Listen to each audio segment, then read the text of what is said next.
Wayne Root is on the line with us. Wayne was the Libertarian president for Vice President of the United States, like candidate for Vice President of the United States in the 2008 election. His website, Root for America, that's the digit for America.com.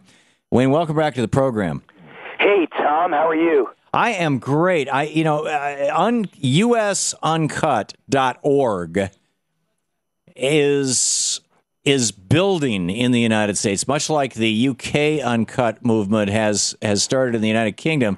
And this is basically saying we don't have a problem with teachers being paid too much, or anybody, for that matter, being paid too much. We have a problem with corporations paying no taxes whatsoever. ExxonMobil, the most profitable corporation in the history of the world, going back to the Roman Empire, got a $400 million tax refund last year from the United States. $3 billion a year in corporate welfare goes to these giant oil companies. Bank of America, which got $35 billion from us in bailouts during the Bush administration, paid no taxes last year, and yet they were giving their CEOs and their major executives bonuses in the millions and millions of dollars.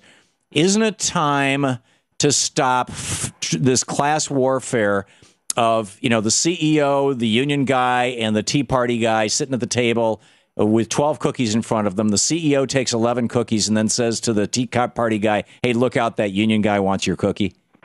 Well, listen, you know that I disagree with you about the unions, and we could debate that in a minute or two. Let me talk about what I agree with you on, because we have a lot of common ground on this one.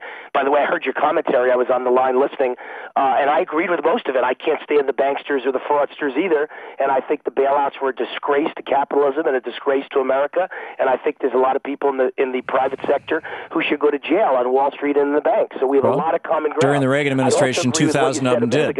I think we should have a flat, low tax for corporations, just like I do for people.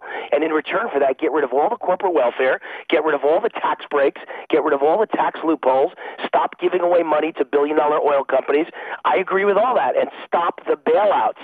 That's theft from the taxpayers and the average guy on the street, and that money gets handed to billionaires and millionaires. It makes okay, so all that said, why are you... Tom, we have some common ground. All that said, why are you writing this piece called Walker Should Fire Striking Wisconsin Teachers?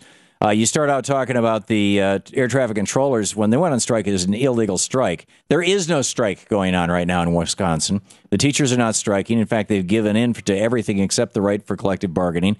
And I don't get it. Why are you going after the last bastion of well-paid people? And by well-paid, I mean you can have a middle-class life in America, rather than working, why not go for the American dream, Wayne? Why not say all working people in the United States should have the right to a decent pension, decent health care, a decent wage, and, just the core stuff that Teddy Roosevelt, the Republican president, talked about in his Square Deal speech in 1912? Well, I'll tell you what, the American dream is not the automatic guarantee of the pursuit of happiness. It's the pursuit of happiness, Tom. You have a right to We're talking about people who are working their butts off, Wayne. No, listen. How can you defend Walmart paying people nothing? In the public sector, it's completely different than the private sector. I'm not anti-union. If I was in a corporation and I was an employee and the union asked me to join, not only would I join, I'd probably become the leader of the union, and I'd represent my fellow workers, and I don't blame anybody for that. But in the public sector, it's a whole different ballgame. It's fraud. Basically, what you got is the unions give millions of dollars to certain candidates. Those candidates get elected. Then they sit across the table and negotiate the deals, like putting the wolf in the charge of the hen house.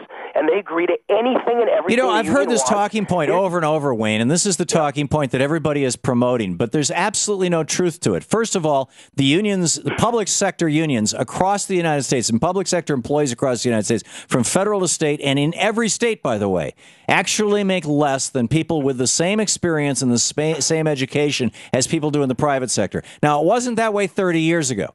30 years ago, the public sector employees were doing about the same as the average person. What we've seen over the last 30 years is the destruction of private sector employees. And I'm surprised to hear you say that you'd be out there as a union leader. Why don't you direct your efforts then toward getting card check, toward getting the Employee Free Choice Act passed so you can actually have unions in the private sector?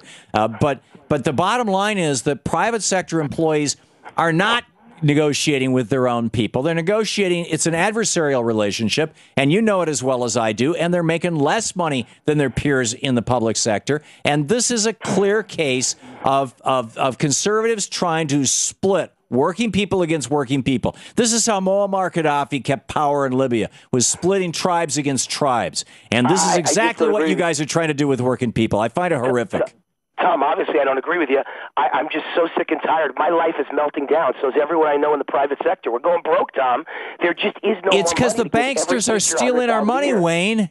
What's that? It's because the banksters are stealing our money. It's because 25% of the corporations on the New York Stock Exchange or the S&P, whatever, are not paying any income taxes. It's because the average amount of federal income receipts right now, during the Eisenhower administration from corporations, it was 30%. Now it's 7%. It's because we're being screwed by the rich guys, Wayne. Hey, Tom, join us. Tom, I'm not going to debate you on that one. I think there's plenty of screwing going on by rich guys who own major corporations. But I'm a small businessman, and I want to know, how come you never fight for small businessmen? I know you hate the big business. I am a small business. I'm running a small business, Wayne. I agree.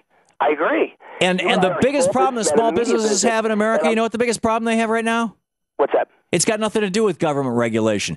You walk into any mall in any city in America, and I'm guessing you're old enough, Wayne, to remember before Reagan, when you could walk into any strip mall or any shopping mall, and every store was locally owned, to the vast majority of them, or there might be an Anchorage store that was a Macy's or something.